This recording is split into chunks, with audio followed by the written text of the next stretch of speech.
Hello, lovely people. Welcome to the episode 11 of How Has China Impacted Your Life series. Growing up from a developing country, Ghana, I had a dream, and that dream was an American dream. After having that dream, only to end up in China. After coming to China, I've been surprised to meet several Americans in China. Whilst we want to be in America, they are running away from that American dream. Join with us is one special guest today. She is an American and she has lived in China for more than 10 good years. Yes. And she is the only Alysia Lee Asp in the world. She is a creative coach, an entrepreneur, and so many. Without adulterating words, let's welcome our special guest. Hi, Alysia, welcome. Hi, nice to be here. Thank you so much for that beautiful introduction. Hi to everybody in the world who's watching this, either live or recorded. Wow, good to have you. When we talk about Alysia, who is she? Big question. I am originally from the US, but I am currently a creative coach, like you said, consultant. I've worked as an educator before, but really who I am is somebody who has always been in this situation where I help people when they're at a crossroads. So it's brought me to many places. And I've been an expat now for over 11 years, 1 year in Korea. And then I came here and I've been here for about 11 years. So it's been a long time in China. Wow, And I think more than anything else, what I am is really a creative spirit who really wants to help people. wow, that's so wonderful. You have stayed in China for 11 good years? Yeah, about 11. I think it's going to be 11 this summer, I think. And what is keeping you in China? What is? Well, there's so much opportunity here. I've been in Shanghai the whole time. When I first came here, I came Yeah. here for a job. I was working at an international school as an art teacher because I did that for over 20 years. And then I was supposed to be going down to Indonesia, but COVID happened. And so Oh, when that happened, I couldn't get the visa and they wouldn't let me move my cats. And Indonesia at that time was like no animals from China. So I said, okay, I can't take this fabulous job. So yeah. I had 6 weeks to change everything and react. And I got a job and a new apartment within those 6 weeks to start at another international school. But that was only a 1 year position.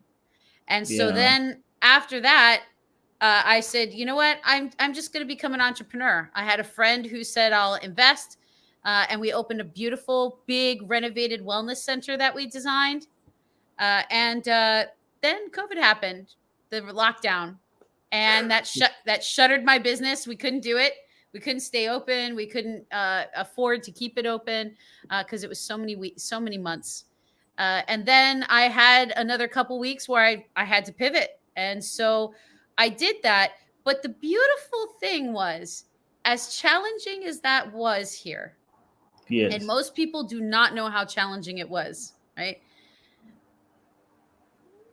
The people who came Yeah. together and the community that I felt here was truly amazing. I mean, I have so many stories of people who did such kind things for me during that lockdown period, and it really told me something. And then I decided, all my connections are here, my business ties are here. The economy in my home country in the USA is not doing well, and I still have things I want to finish here. So I'm still staying here. I actually just renewed my my lease. I'll be here for at least another year, probably two. Wow. And yeah, it's a beautiful place once you get to see the beauty of it. Wow. Before even talking about you coming to China, do you remember the first thing you knew about China growing up? The food. I But what's really funny is American Chinese food is really not Chinese at all. It's Yeah. a whole nother thing. But I really love have my family go to get it. I started teaching myself how to use chopsticks when I was young. Oh, Uh, wow. and I really loved it. I also remember we went down to Disney when I was very young, like maybe 8 or 10 years old. And we went to Yeah. Epcot Center, which is like the international. And I remember that I just loved the Asian things, the Japanese place, and all of that, and that kind of got me interested in the Yeah. culture. But really, I never thought that I was going to be here. I didn't even like have it on my I had it on my bucket list to see the Great Wall because everybody does, right? It's a wonder of the world. Yeah. Like, of course you do. But I never thought that I'd be working here.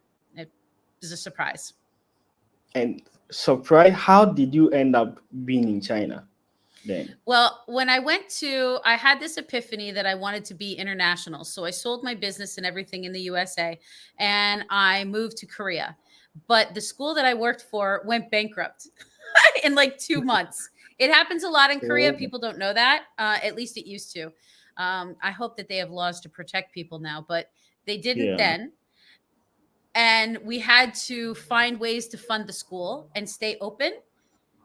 I became vice principal for a while, which was crazy because I literally had no training for that whatsoever. But we managed to stay open and get the kids through.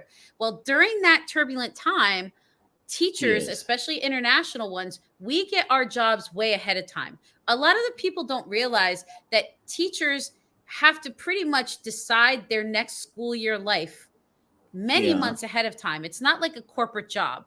Like a corporate job, you can give like 2 weeks or a month or 2 months notice and then start a new job. You can't do that Yeah. really for teaching. So our jobs are usually hired for international people, sometimes even the October or November, the school year beforehand. So Oh, I went to a job fair. I got quite a few nice offers, and the one here in Shanghai was the best. And that's so after my year in Korea ended, I ended up here. wow. You mentioned you wanted to be international. What do Mhm. you mean by international? I wanted to be able to travel. Even back then in the USA, it was really, really difficult to make enough money to really to thrive. So I was actually having my own art school, art studio business at the Wow. same time as working full time. And I was I don't even know how I didn't burn out because I did it for 6 years, man. I did it for 6 years. Wow. And one day I was looking at my favorite DVDs. Yeah, it was a while ago, guys. There was DVDs. And I was looking at my DVDs and my favorite ones were all in one little place. Yeah. And I looked at them and I realized that these 30 to 40 DVDs that were the ones I kept watching over and over the most, that I liked the Yeah. most, they were all stories of somebody who had gone out of their country or gone to a new place and changed their life. All of them. Yeah. Eat, Pray, Love, Letters to Juliet, Under the Tuscan Sun, like every single one of them. What a And I looked at, coincidence. yeah, I looked at him and I said, Alysia, what are you doing? Like, this is it clear. You've been watching these movies. Get the hello, like a face palm, right? And Yeah. then I had a friend who was teaching in Senegal, and I Yeah. sent her a message on Facebook. I said, okay, how do I do this international teaching thing? And then the rest is history. Yeah. Wow. And you ended up first in Korea. Yes. In Seoul.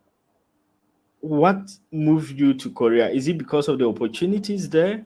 Yeah, it was the opportunity. But, there's a couple of other reasons. First of all, I always wanted to come to Asia. I had toured a little bit of Africa already because I did some study in Kenya when I was in college. Oh, And I also had really loved Europe. I did some touring there. So I had seen, and yeah. some South America I had gone. So I really loved the idea of Asia. I wanted to look more into Buddhism and things like that as well. But the Yeah. other reason is because when you looked at jobs, and I think this still happens a little bit, a lot of the jobs for international people in Asia, the pay is a lot more of a difference than the cost of living. So you can usually save more money here than you can. Everybody knows, especially in international teaching, it's very hard to find a job in Europe and save any money. Like, you'll have a good quality of life because it's Europe, right? So it's great. But the amount of money that you're going to save is not much. Yeah. Oh, wow. But the currency is also a little bit lower than the US dollar. So how, I think it's almost the same. When I came, it isn't actually. It still isn't. When I came here, though, I was paid American dollars. Really? Yeah, but then they changed that on us like a couple of years in, and we were like, man. And then, of course, the RMB started shifting. But still, even now, the cost of living here, I think, even in this big city in Shanghai, if you are eating a lot more vegetables and local foods and things like that, right? Yeah. It's actually affordable compared to some of the things. I went back home this last summer and I had sticker shock. I was like, $7.50 for a Ben and Jerry's, like little one. I was like, what happened? I was gone out of the US for 4 years and I came back and I was like, everything's twice as expensive. But so I still love the opportunities here. And again, I still do love the people. So it's worth it to stay for those people who have the opportunities here that they want to explore. Yeah. Wow. So we can say that there are opportunities in China more than in the US? I think there's different opportunities in both places. And to be honest, you can make opportunities anywhere if you're creative. So to be honest, for what I'm doing right now, I feel that this is a good place for me to be. The way that we live is pretty nice, but I have a lot of friends here, and I have a whole it's a second family. I call it my Shanghai family. I've been here for over 10 years and I really appreciate them. And I still can go home and see my family now that most of the craziness is over. So for me, it works. Also, as a coach and a trainer, it works well because I get to do a lot of in-person interactions and I get to work. I mean, because I'm here, I've gotten to work with companies. Like, sometimes it's little things that I freelance for, but like Lego, like Lego and Ferrari and M&G and, all of these really amazing companies. And I get to just even do some writing or I got to coach for a medical clinic. And these are things that if I went to the US, it would be a different kind of job market, a different kind of level of competition. Here, as far as I know, I'm the only creative coach in the country officially that's at least foreigner. Yeah. Wow. Interesting. Yeah. So after ending up in China, what are some of the culture shock you faced during the early days? Okay, I'm sorry I'm going to have to do this to you, but I don't get culture shock. I know that seems weird, but I really don't. Even when I went to study in Africa, a lot of people were like, in Kenya, they had a culture shock. I didn't. Yes. I'm pretty flexible, and where a lot of people see differences, I really look for similarities. So when people came here, they're like, "Oh my gosh, it's so different." And for me, I walk outside the door and I see a mother who's, walking their little kid to school with a backpack. Well, that's just like home. I see the girls in the beauty salon talking as they're getting their nails done. That could be anywhere in the world. So when you look for the similarities and you realize that people are people and you focus more on the humanity of it, then everything that's different becomes an adventure. And then it's not as shocking. So that's how I like to stay connected, I think. Wow. Interesting to hear that. Apart from you not having culture shock, what are some of the challenges you faced at the beginning? Okay, first of all, y'all have to know that I was here over 10 years ago. So we didn't have Didi, like the app to get the taxis. So Yes. you had to go out in the street and you had to either have something that had the Chinese on it or something to get the car. And you had to Oh, wait till a taxi would pick you up. There are times in the rain where I couldn't get a taxi for like 2 hours. And it was night and the metros were closed because the metros here aren't 24 hours. They don't do that here. That was one of the challenges, was the transportation. The other big transportation. challenge, and it was even worse for me because Yeah. that summer before I came, I broke my ankle. I had a double broken ankle. So Oh, my cast literally came off like 2 days before I got on the plane to come here. So I entered China on a with that wheelchair talk. with a Oh, boot, with a cat and 5 suitcases. So it was probably absolutely hilarious. I'm sure that somebody took a video of this crazy woman who entered like this. So that was a big challenge for me because I wanted to see everything. And yeah. I was walking, and one day I felt like this really weird sensation. And my sister, who's a physician's assistant, she's a doctor in that way. I sent Yeah. her a video and I said, "What's going on?" And she said, "Alysia, you're swelling and it's really bad. Like if you keep this up, you're going to go to the hospital." So I had to pretty much lay down for most of the first couple weeks that I was in Shanghai to heal, to Wow. fully heal. But the beautiful thing was that here, even then, they Yeah. had food delivery. Oh, So wow. That I was was each able to year? get exactly. I used to use Sherpas, is the brand here, and I still use them. And they were able to bring me food to my apartment. So that was just so important to me because it was hard for me to stand long to cook, and it was very, very helpful. Yeah. But those were two of the biggest challenges.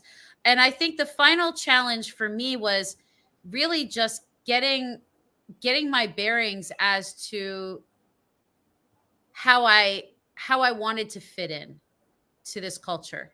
Like I thought, hey, I'm here 3 to 5 years maybe, and then I'm going. Yes. Most people will tell you that, by the way, right, Dax?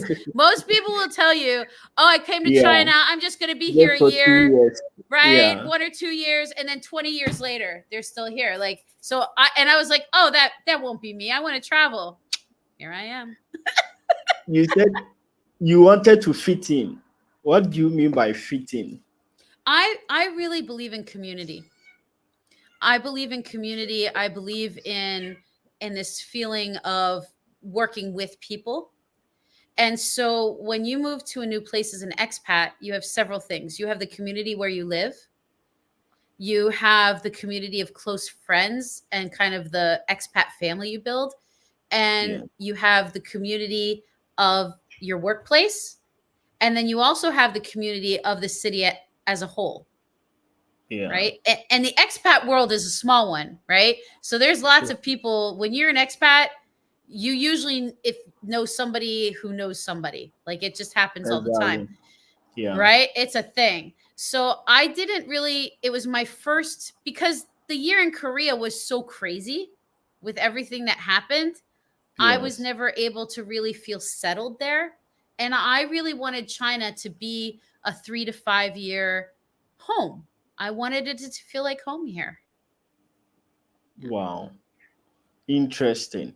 So, those who have just joined this live today, we are joined with one special guest, Alicia. She has lived in China for over 11 years, and this is episode 11 of How Has China Impacted Your Life series. Every week, we bring special guests to share their experience about living in China with us. Wow. After fitting in, trying to fit into the society, into China, what other challenge did you face apart from those you mentioned? Well, I think one of the things that I faced was very, very short time after I got here. The school that I was working for had a Yeah. decline in enrollment. And Oh, so the feeling of financial pressure hit the school.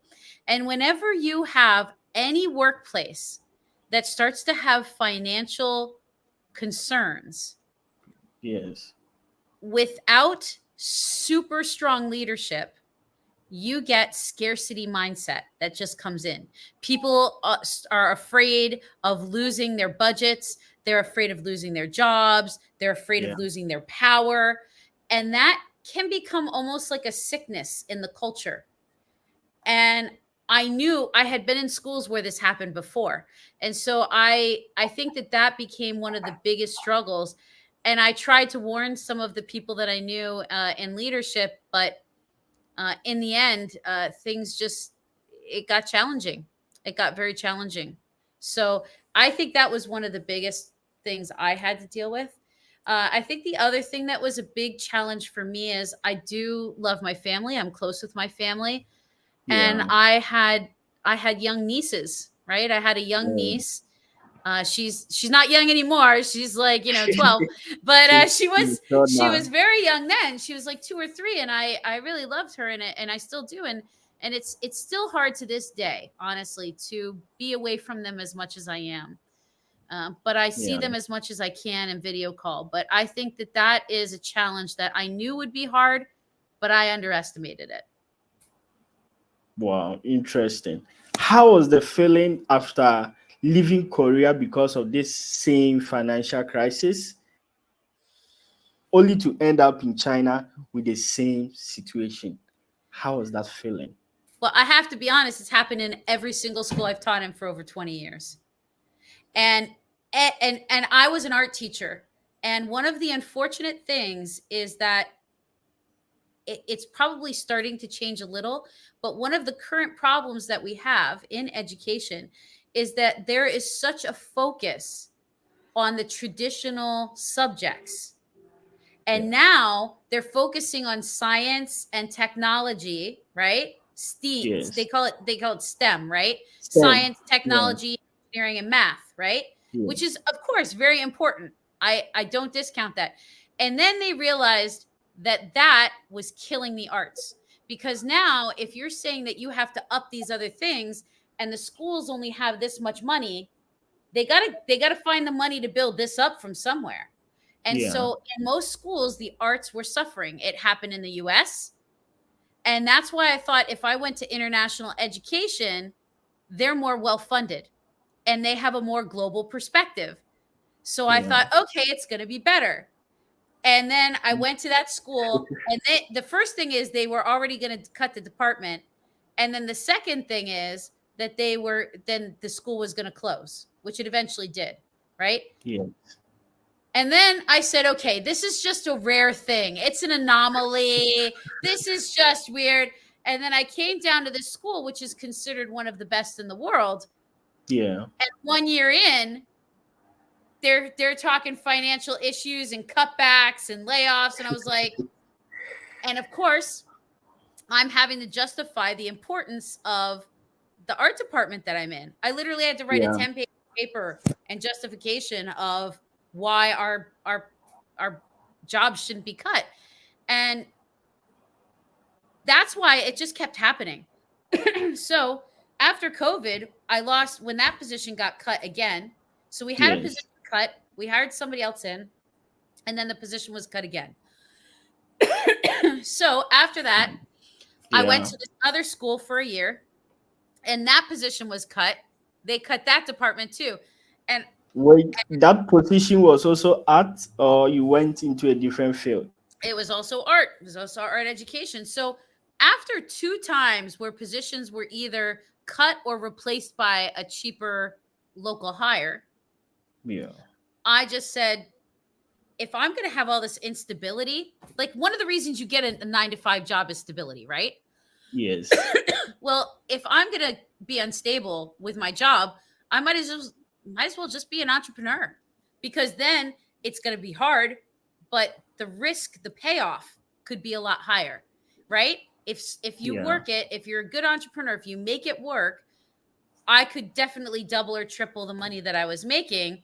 and possibly have better impact on people in a way that was more authentic Yeah. to and aligned with my values.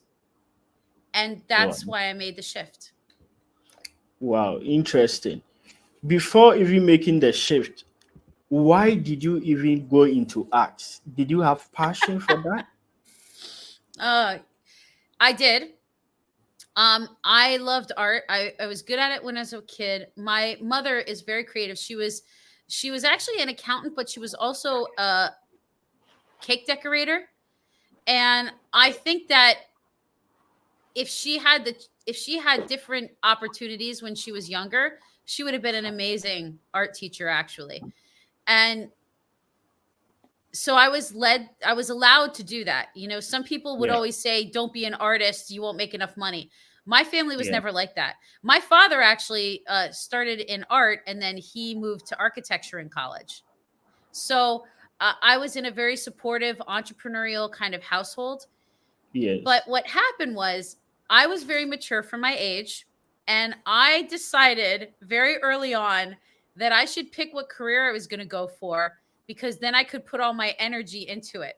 Into that. So Yeah. at 9 years old, I decided to be an art To go teacher. into art. And the Oh. reason I actually remember myself sitting and thinking about this and journaling, because I was even journaling at that time. And I Yeah. said, you know what? I always find myself helping people. So I always was helping people, tutoring people, teaching them. I said, okay, I should be a teacher. So that was the first step. And then the second step, I said to myself, what is the most important thing that I feel people need to learn to make the world a better place? Because I was very into that even as a child. And Interesting. I chose art because I always saw that art was in everything and everything was a part of art.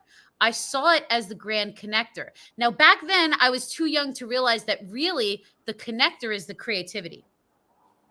But art was Yeah. the way to teach that. So I chose in ninth grade, and I didn't look back on, until I started doing entrepreneur as well. Yeah. Wow. You had a passion and a dream at the age of 9, only to give up at some point. Well, so here's what happens, right? And I think a lot of people have this. I even have some clients, coaching clients, who are like this. You have Yeah. these dreams when you're young, and if you work really Yeah. hard and you make it happen, what happens once you reach them when you're like 30? By the age of by the age of 30, I had won a national teaching award.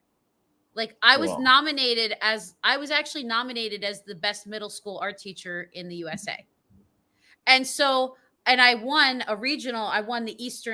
middle school art teacher of the East in the USA. And so Interesting. yeah, and so I reached that. Like at age 30, I had it, like I'd already reached that dream. Yeah. Then to see it kind of crumbling around me as I saw the society devaluing the arts, right? So Yeah. I think if that hadn't happened, I would have left teaching even earlier. But then I tried this international school thing, and I feel like I love teaching. I love the kids. Absolutely love the kids. I love making lessons. I loved the conversations we would have. And honestly, I was more of a coach in a lot of ways, uh, Yeah. than a teacher near the end, which is awesome because it worked out really well. But in the end, you get to a point where Yeah. is that really still my dream? And I think that part of this is back when I was making these decisions, coaching wasn't a thing. It wasn't even a profession. Yeah. Creativity coaching was developed 30 years ago. Okay. Yeah. So, like, Yeah. right around when I was graduating high school, like, that was developed. So, I didn't even know that this was a career What path. it's And about. Yeah. right. So I think that that's also a part of it. And I think that part of what we need to do as people, if we really want to stay creative and innovative, is that Yes. we don't have to stay in situations, even if we've invested a lot of time and energy in it, we can take the best of that and use Yeah. it towards a new profession or a new way of life. And that's Interesting. why. So, after getting that award, do you think you have fulfilled that dream or that passion to move on to another direction? Yes, I feel like my life as a visual art teacher was amazing. I love what I was able to do with people. I love the things that I got out of it, the people that I met, the kids I got to work with. I'm honored that I got to do that, honestly. But I'm also very happy that I'm in a new stage where I can creatively design my life the way I want to and design my work the way that I want to. And I haven't given up on education because I'm still a part time professor for MBA Oh, students. Okay. wow. And I do Yeah. some coaching. I do some coaching of younger students, but it's more coaching. So working on confidence and things like that. I do corporate trainings where I'm teaching people about creativity and innovation. So I'm still Interesting. really teaching, but now I'm just doing it in different In a different ways. way. Okay. Yeah. Wow. Interesting. Before we even talk about you moving to a different direction, during COVID, Mhm. the American government organized to evacuate most Americans from China. Why did you decide to stay? Couple of things. First of all, I had my startup here. And if there was any chance of saving it, I had to stay.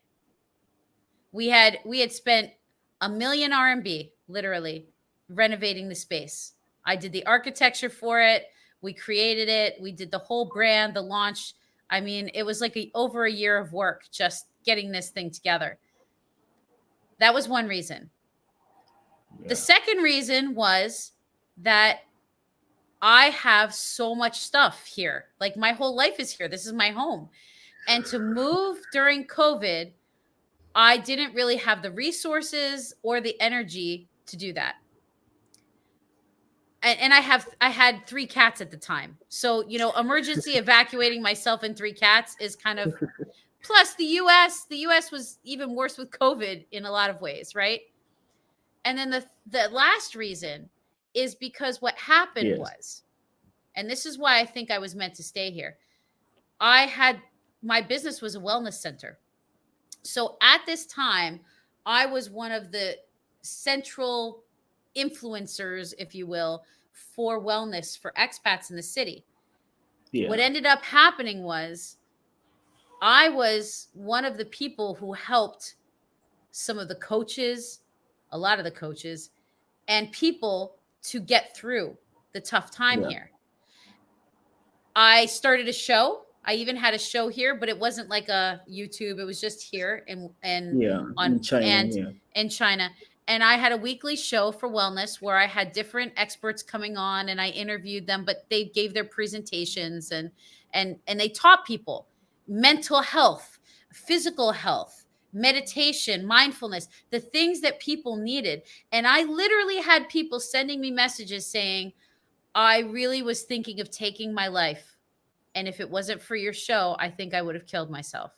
And you look at these things and realize the impact that just me having this show, and I wasn't even the speaker all the time. And Yeah. just Just giving organizing. that space, right? Just like you're giving this space for these interviews, just providing Yes. that space really helped a lot of people. And so I feel like I don't give up on things very easily. And so I just, all of those things combined, I just decided that this is where I was meant to stay. Wow. You called China home, a place you just stayed within 5 years, as compared to a place you were born, grew up from, where your family and everybody is, but you called China home. Yes, I mean, I would say USA is also a home. I have two homes. I have my home there, but I don't have my own property there. You know, I go there and I see my family. Uh, my family is there, so that part of my home is there. But my cats, all of my things, all of my most of my friends, they're all, most of them are here now. And so, yeah, I do think that this is also my home. Wow. Interesting. I can see you love pets so much, especially cats. Yeah, they're both sleeping over there in the corner. Yeah. Wow. How was the challenges or the feeling, the situation during COVID? Because we could hear in other countries where they were talking about China COVID, China COVID. How was the situation whilst in China? Well, I'm going to be very honest. I will say a little bit, but one of the things that we learn here is that we Yes, can't really speak a lot of negativity. I mean, I'm a guest in this country, so there's yes, some things that I don't want to say much negative. I will say that what happened here in Shanghai, yes, very, unless you were here, you don't know. You just don't know it.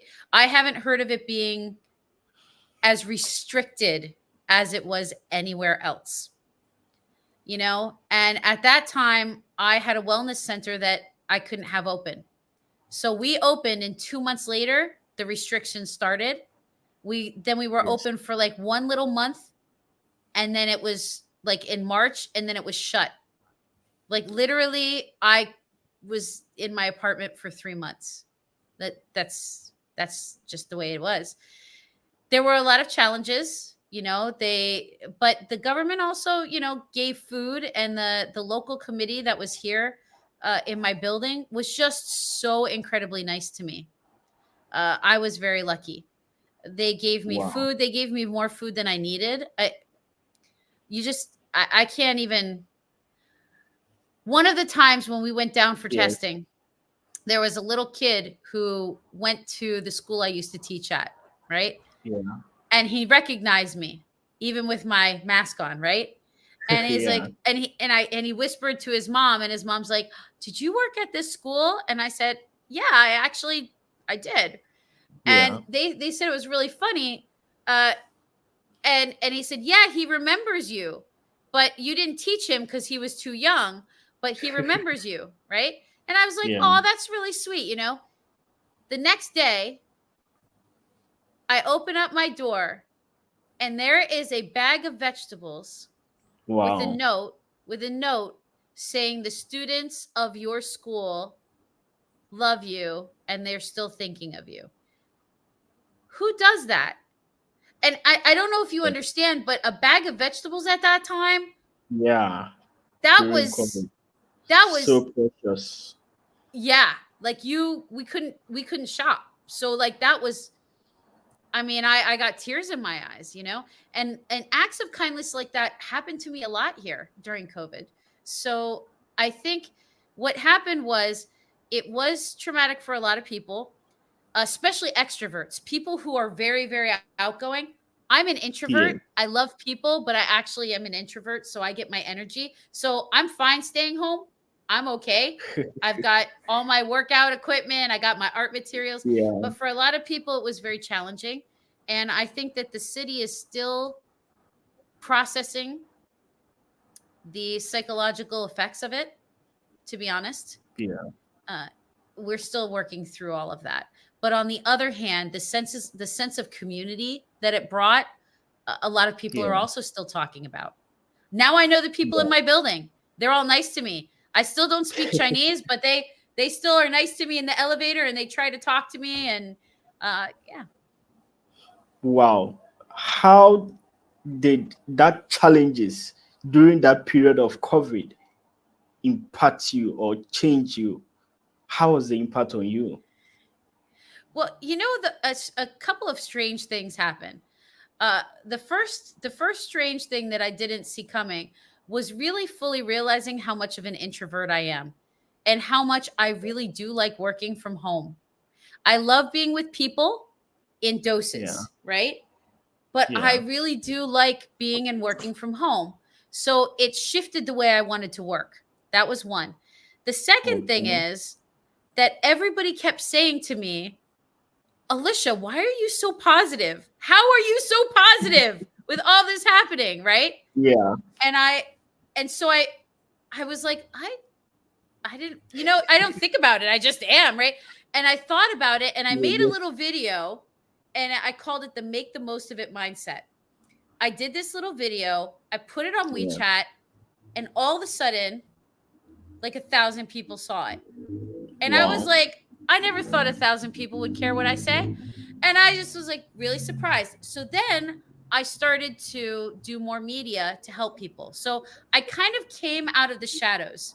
Even though I had this business, I was really promoting other people. And so now I stepped out of the shadows and help people.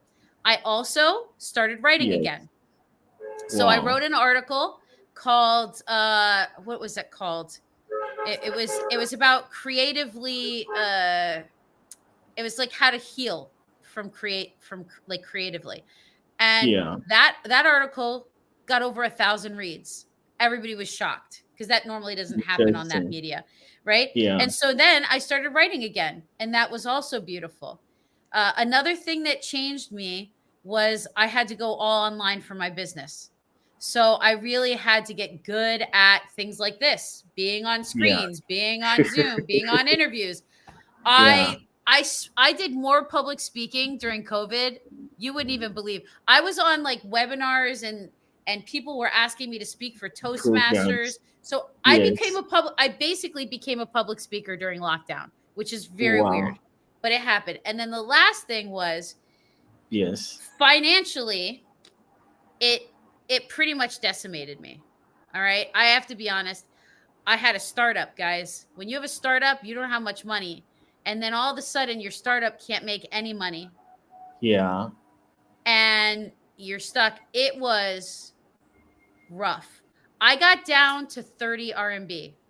For those of you at Really? home, for those of you at home, that's about $4 to $5. That's all I had. And I cried because I didn't know how I was going to feed my cats. I really literally didn't know how I was going to feed them.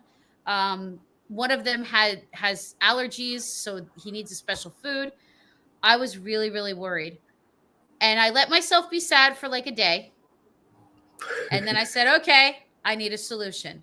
So I did something else that I was not good at, and that was I asked for help. And Wow. up until that point, I was not as good at that, but I had to. I was helping all these other people, but I wasn't getting it myself. So I asked for Yeah. help and I got a group of people together to just give me their ideas and their thoughts. And they gave me ideas that helped me get through COVID.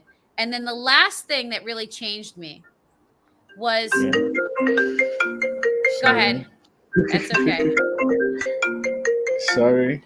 Yeah. Let's continue. Whoever's Yeah. watching this video, if you're the one who called Dax, this is bad timing. You need to pay attention. He has live Exactly. streaming. He's live streaming. Anyway, so the last thing that happened that was really important was because my business failed.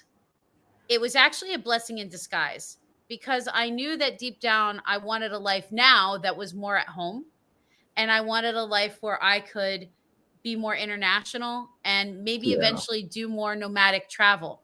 And having a center, you just can't do Yeah. that. So when the finances got bad, I had it was make it or break it. It was stuff is on the line, right? That's it, right? Yeah. Yes. And so I had no choice. I had to go into action, and I had about 2 weeks to completely transform my business to make enough money to be able to survive. So I went straight into coaching and consulting full time again. And within 2 weeks, I was able to start paying bills again. And that was a lesson to me that I could do it. It was a lesson to me in action, and it was a lesson in resilience. And all of those things impacted me. So, yeah, was it tough? Was it hard? Yeah, but in the end, I still think that it was one of the best things that ever happened to me. Wow. Will you say that during that COVID time was one of the most challenging times in your life? I would say yes. I was working literally about literally 16 to 20 hours a day. I'm not kidding.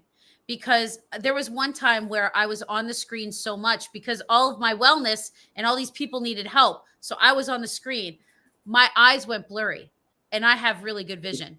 And I had to go to sleep because I literally couldn't see. That's how much eye strain I had. Um, Yeah.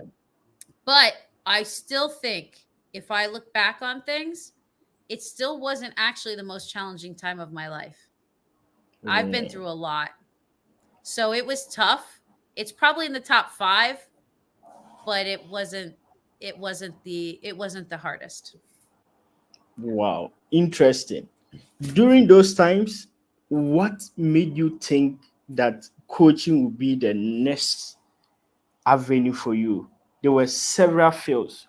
Why coaching? Well, the coaching I was doing even while I was doing my wellness center. So I got my certifications. I had been doing coaching for a long time. I remember being like 8 years old and talking to one of my mom's friends and like giving her advice. And she was Wow. and I remember this would happen with adults all the time. They would just tell me things, when I was a kid. So I mean, in all fairness, Interesting. they really probably shouldn't have, but they would tell me stuff and I would give them suggestions and they'd be like, "You're very wise for your age." And they were always surprised. And I didn't Yeah. really think anything of it. But coaching to me is a way of helping people to transform, and I think that naturally the universe was already doing that all the time. Always there were people who were coming into my life who were at a crossroads and they needed help. And so I had been doing that for my whole life. So when it could become an actual profession where I could even use my skills, because I already had a degree in psychology and I could Yeah. actually use that it just naturally made sense. So when the business failed, coaching, I was already coaching. I just took that little part of what my revenue streams and Yeah. I just made that the big one. That's all. I just switched it. Wow. So we can say that during that period of COVID made you considered coaching as one of your best qualities or investing in that quality. I always knew that that was one of my things. I was always a coach. I was a certified coach before COVID, right? But Yeah. I think the first COVID in 2020, when that Yeah. happened, and then and then the whole job thing happened, I already knew in my mind I was going to become a coach. Like I had already researched everything. I'd said, okay, what aligns? And I knew that coaching is one of the biggest, this whole personal development coaching is one of the largest growing things as a profession. Yeah. And I have more experience than a lot of people. So I said, you know what, this is good. But I really think that, yeah, the big thing about it is you get to help people and you get to help them in a way that is personal, that is creative, on your own terms, as your own boss. I mean, of course you have to follow regulations for your certification because Yeah. you don't want to, you want to be responsible. So I am certified. But yeah. Wow. Interesting. Before we even talk about the next stage when you started coaching, I want to divert it in a small way. After coming to China as a beautiful young American lady, how Not that has young.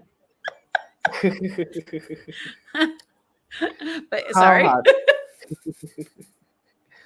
how has the Chinese men relating to you in terms of relationship? I haven't dated many Chinese men here. I've dated, I did, there was one guy and another guy that I considered. But this is an international city. So the people Yeah. that I've dated are international. When I first came here, I was finishing up my second relationship with somebody who I kind of thought I thought we were married, but there was some document issues in his country. So, but that was okay because it had to end. Yeah. And then I was here and I didn't date for a little while because I just wanted some time to focus on enjoying life Yourself. and traveling and everything. And then I started dating again, and I met my last husband, but he was actually from Togo in Africa, West Africa. And so I was married to him. And then right before COVID, unfortunately, we had to end that because he had some issues that he had to resolve. Oh, wow. Interesting. I would not like us to go much into that.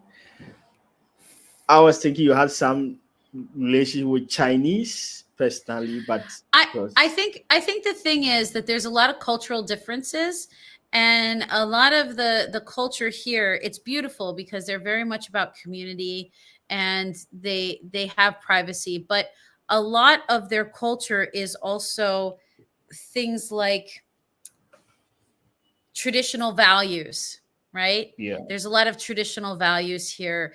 There's more of a quiet energy. I There's a lot of workaholic tendencies that tend to be here in men and women, right? Yeah. Um, and I had a previous marriage where the workaholic thing was already an issue. So for me, I just don't feel like at that point or so far there's been anybody whose energy really resonated with me, not just energy but culturally. But I do think that there are a lot of really great opportunities here for people to date.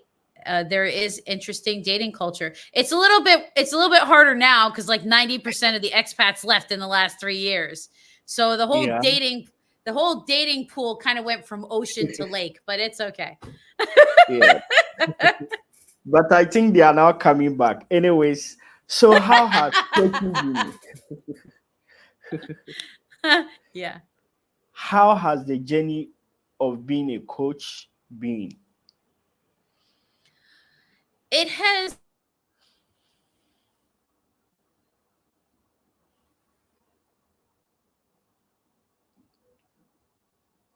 Hello. Hello, lovely people. If you just joined today, we are joined with our special guest, Alysia. She has stayed in China for over 11 good years. And today, she's sharing a lot about her life experience living in China as an expert. If you are already here, you can join this live if you have any question to ask with the link I'm about to send now. If you have any question to ask her, you can type or you can join through audio or video. Thank you very much for staying tuned. And yeah, hello, Alysia. Are you there? I think her network is disconnected. Thank you very much for staying tuned and for connecting. On this platform, we bring special guests who has lived in China for several years to share their experience living in a society or a country of different culture, different way of life, and everything with us so that this can impact your life if you are thinking of traveling or leaving your country to another country. Next week, if God willing, we'll be having a special guest. He is a Chinese lawyer who will be telling us all the laws, rules, and regulations we should know as experts in China. And if you want to start your business in China, hi, Alicia. Welcome back. This is one of the downsides is you never know when something like that's going to happen, especially with national platforms like this. So sorry Yeah, about. So go ahead. it's The coaching. it's normal. It's normal. So I was asking about how has coaching, the journey of being a coach been? The interesting thing is coaching is such an amazing opportunity to learn about people, to empathize. And while you're going through this training, you always have to get coached yourself, right? You can't be a coach and never been coached. It doesn't make sense. That would be like you're going to be a baseball player, never played baseball with anybody. This doesn't make sense, right? Yeah. So, because of that, what people always, I find, underestimate is that you are going to find out a whole lot about yourself. You're going to find out, and including stuff that you didn't know you had to confront. So I think that coaching has really helped me to develop as a person and as a professional, to see a lot of the things that I needed to work on. And then as an entrepreneur, the entrepreneur thing does the same thing. So when you're an entrepreneur, you have to go to places where you have to find that drive, that passion, that resilience, that problem solving. You have to do that, and you have to find that. And if you have any resistance or mindset issues, it will mess up your business. So the hard thing is when you go into a coaching entrepreneurial business, you got like double that. So it's like double the self-reflection, double the personal development. So it's not easy, but of course, anything that's really worth having isn't totally easy, is it? Right? Wow. So it's very rewarding. Yeah. Wow, that's interesting. So far, what have you been able to achieve being a coach? Well, I have to say, crazy thing that's happened so far is I was just looking at all my logs because I take notes, and I can honestly say that I've had about 600 sessions for well over 1,000 hours of coaching in the last 20 months. Wow. So that's a lot. And that's not even the trainings or the teachings or the team coaching things or the programs that I do. That's separate. So I look at that. I also feel like I come out now as a public speaker, you know, I don't know if I really would have said yes to even doing a show like this 3 or 4 years ago. It's really helped me to kind of own who I am and be even more authentic and okay with that. So I think, yeah, I'm happy that it hasn't been easy, still isn't easy sometimes, but I still don't regret any choices that I've made so far. Wow. As being a coach within this period, what advice will you give to people searching for jobs or looking for jobs? Okay, so I have a whole platform for this called Flex My Career that we've been doing 1.5 years, and we just launched the website recently. And what I tell everybody is, really, the future is unstable, right? I'm an optimist. You guys have already heard that. I always have the make the most of it mindset. But you also have to be practical. And I think the practical thing now is that we can't rely on things that we thought we could rely on before. You know, people thought they could rely on teaching jobs and those get cut. People thought that they were safe in their corporate jobs. There are people who've been working in jobs for 20 years and they got their salary cut because the company had to reduce it. Nobody sees that coming, right?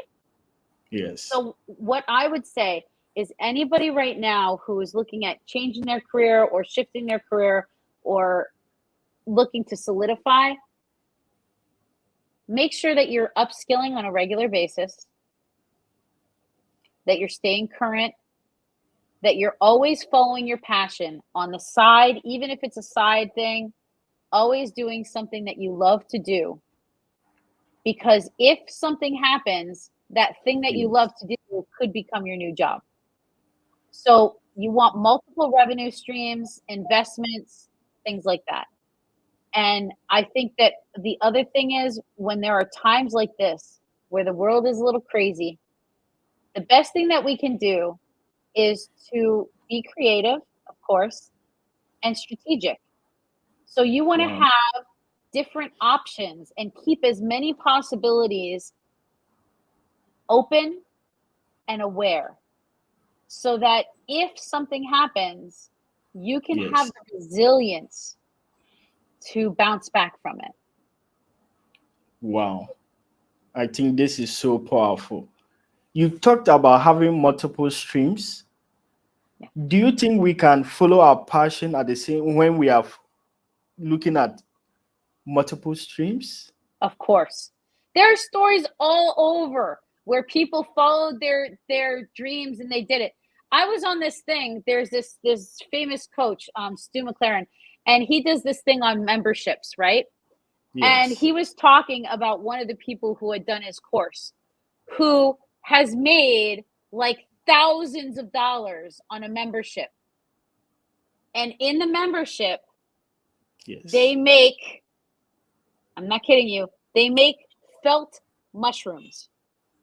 So they take fabric and make little mushrooms. And this woman just loved to make, and apparently there's a whole community of people out there who just like to make little mushrooms out of felt. And she followed her passion and she's making thousands of dollars on this membership. And so I think the internet and everything that's happening is allowing us to realize that we can find different tribes. We can find different ways and creative ways to make different revenue streams based on our passion. I know some people say never do what you love or never do what you love, then it becomes a job. I think they're wrong, personally. I think that you can do what you love every day, best you can, as long as you are and strategic. Yes. You can be doing what you love every day. And shouldn't that really be what you do? I don't understand how people, I don't understand why people would settle for less than that. Wow. I'm sure so many people will be inspired by how you are talking and how you are guiding people. Where can people reach you if they want any kind of coaching? Well, I'm on LinkedIn. So for the people in the West, and I say LinkedIn is probably the best. I am the only Alysia Lee Asp in the world, as far as I know. So you can look me up there. And for those people who are in China, then you can find me on WeChat is still the best way to find me. And that's just Alysia Lee Asp, all one word, and lowercase letters. And that you can get a hold of me. Just let me know that you've seen me here from this so that I know that you're authentic and not a creeper.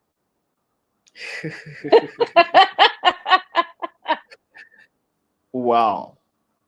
Another question I would like to ask is you do coaching, but Yes. what is your specialty in this kind of coaching? Do you coach everyone? This is really interesting. I've had a lot of conversations about this. Typically, the people that I work with are usually professionals, typically who are usually around 30 to 50 years old, sometimes a little less or a little older, but in range. And they're people who have education of some type, and they want something more, right? Because to come to a crossroads like that means that you've had to travel before you get to the crossroads. So the people who come to me most of the time are those. Now, I have coached young children, right, with their parents there. I have coached college students. I have coached all those different ways. But primarily, a lot of the people I work with are professionals. And it's anybody or businesses that want a change. They feel stuck, right? You get to this point, I did at one point, where I've achieved what I wanted to. It didn't feel right. I wasn't quite happy. I felt stuck. I didn't know what my options were. I didn't know what to do. You know, this is what people say to me. And then I like to help them. Those are the people where I'm like, okay, let's get to it. Let's creatively find your possibilities. Let's get awareness. And then let's have fun picking one and then strategize how we're going to go for it. I love that. Wow. Interesting. So as a coach, how will you coach, or what do you have to tell me as the host of this podcast in 1 minute? All right. I'm going to give you the professional business coaching. I think that, you know, I like the fact that you're working on your branding. Your logo is good. This is really good.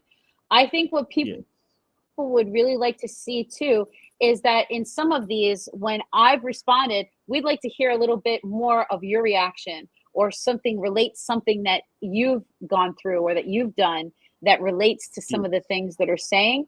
Because one of the most powerful things we can do to connect to people is to share our stories and to share our vulnerability, right? So when your guest gives an example of something, you can also say, you know, in this case, this happened to me and I can relate to this because of this. I think it will help the people here, and people can put in the comments if you agree with that, that people can also get to know you better a little bit through these interviews as well. Wow.